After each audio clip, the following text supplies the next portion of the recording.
Message de Jésus à Mère Marie Elisha. Bonjour frères et sœurs et famille YouTube, j'espère que vous êtes bénis. Je suis venu devant Jésus dans la prière en disant « Seigneur, je viens devant toi dans la foi. Tu as joué 2 chansons sur le fait de vouloir me parler.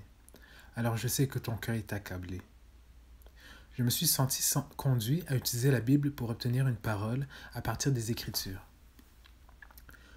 Baruch est venu à mon cœur et, bien sûr, la première lecture que j'ai eue était du livre de Baruch, avec l'épître du prophète Jérémie.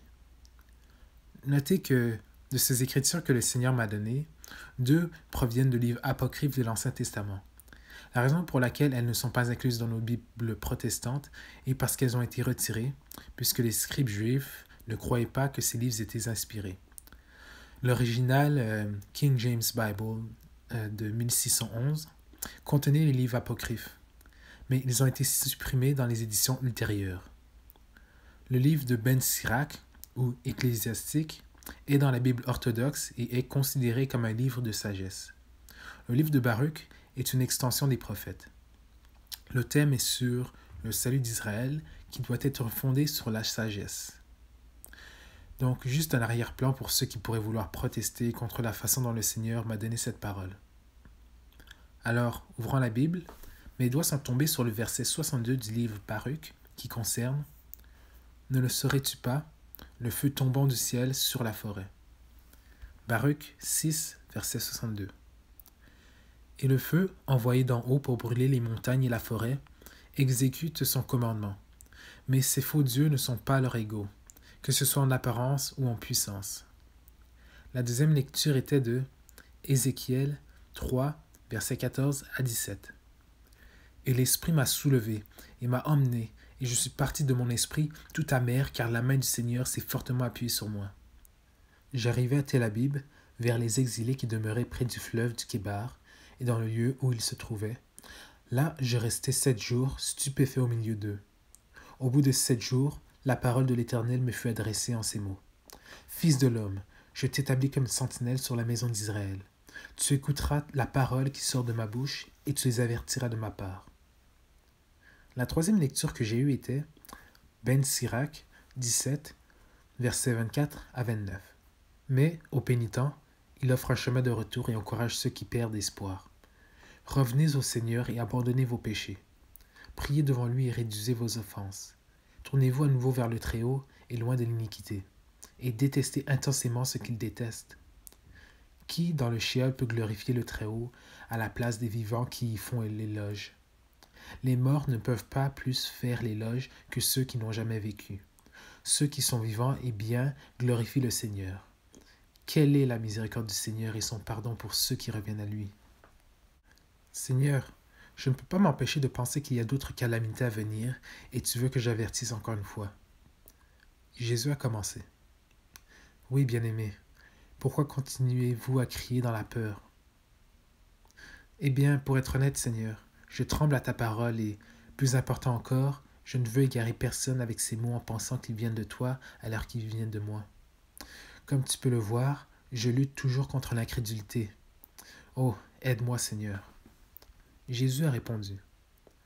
Oh, ma toute petite, j'ai vraiment besoin que tu me fasses de plus en plus confiance, mon amour. Ayez confiance en ce que je vous ai appelé à faire et faites confiance aux paroles que je vous dicte. Plus tard, vous reviendrez et verrez à quel point vous m'avez clairement entendu parler. Seigneur, et qu'en est-il du discernement? J'ai du mal avec ça aussi quand je reçois des rémas qui ne confirment vraiment pas clairement que c'est toi qui me parles. Par contre, j'obtiens aussi des lectures qui disent de ne pas supprimer les messages. Dans la peur, cela me donne envie de m'arrêter complètement et de rester là pendant un moment, jusqu'à ce que j'aie un peu plus de clarté. Jésus a répondu. Eh bien, c'est la sagesse, bien-aimé. Quand cela ne semble pas clair, va toujours vers les autres. J'ai fait de Mère Claire et du Père Ézéchiel ta 3e jambe de discernement. Alors va devant eux et dans les moments où tu n'es pas certaine, relis ce que je t'ai donné. Même si ce sont des mots forts, si cela te laisse avec une paix profonde, une compréhension et une direction, ma chère, cela vient souvent de moi. J'utiliserai vos écrits et vos journaux pour enseigner le discernement aux autres. Je désire parler à toutes mes épouses, mais beaucoup ont tellement peur et marchent dans l'incrédulité. Alors je veux que vous leur appreniez à l'intimité, car par l'intimité, une plus grande complicité et une plus grande confiance dans mes mots couleront vers eux. Ok Seigneur, merci pour la compréhension. Donc, ces paroles, Seigneur, annoncent-elles des avertissements pour les choses à venir? À ce moment, les gars, je devenais à nouveau tendu et je doutais encore en tapant ceci. Jésus a continué. Détends-toi, ma petite. Détends-toi et continue à écrire.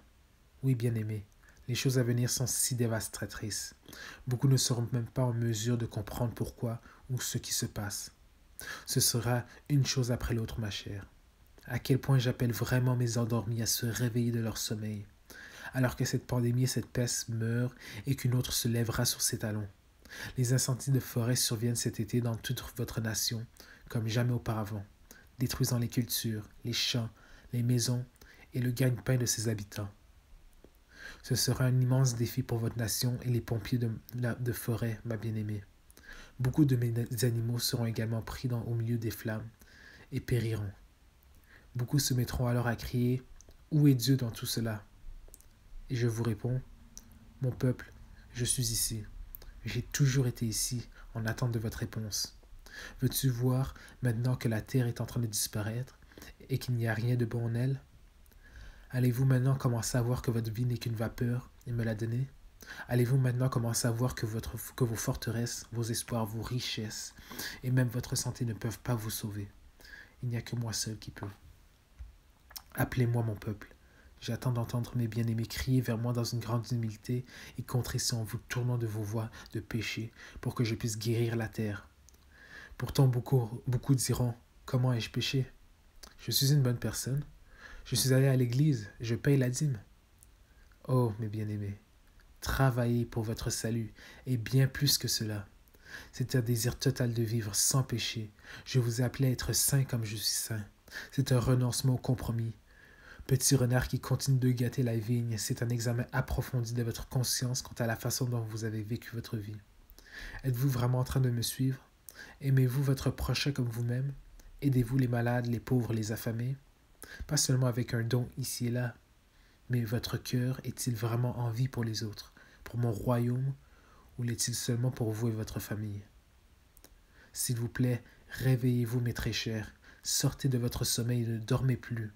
Je crie une grande secousse avant le grand réveil, avant que le grand réveil n'arrive sur le monde entier. En effet, la récolte est abondante, mais les travailleurs sont rares.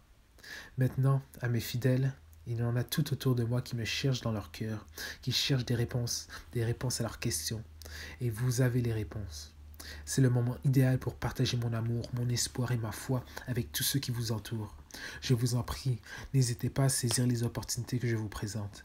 Les opportunités sont innombrables. Alors s'il vous plaît, mes épouses bien-aimées, tenez-vous devant moi, debout. Je sais que beaucoup d'entre vous sont fatigués, mais restez debout à mes côtés. Un temps de grande moisson approche, et il est même ici maintenant. Oh Seigneur, aide-nous, aide-moi car je suis vraiment l'une de tes épuisées. Donne-nous toute la force de rester debout et de croire avec un grand espoir, non seulement pour nous-mêmes, mais pour ceux qui nous entourent. Jésus a répondu, « Ma bien-aimée, oui en effet, je libère des grâces en ce moment, même pour ceux qui se lèvent avec beaucoup de force et de foi en cette heure. J'entends les inquiétudes de vos cœurs et vos angoisses, bien-aimées. Tout ce que je vous ai promis s'accomplira, même au milieu du chaos. Rappelez-vous que je crée de belles choses, même à partir des cendres, et que je fais un beau chef-d'œuvre à partir des ruines. Ma fidélité sera donc un témoignage pour tous ceux qui sont témoins de ce que je fais, même au milieu de ce processus. Oui, Seigneur, tes paroles sont des eaux vraiment réconfortantes et vivantes que j'adore boire. Je t'aime, Jésus. Merci beaucoup. Je t'aime toi aussi, ma toute petite, et tous les petits qui prennent garde et qui écoutent avec une grande foi. Je suis avec vous. Restez tous encouragés. Ceci est la fin du message de Jésus à Mère, Marie et Laïcha.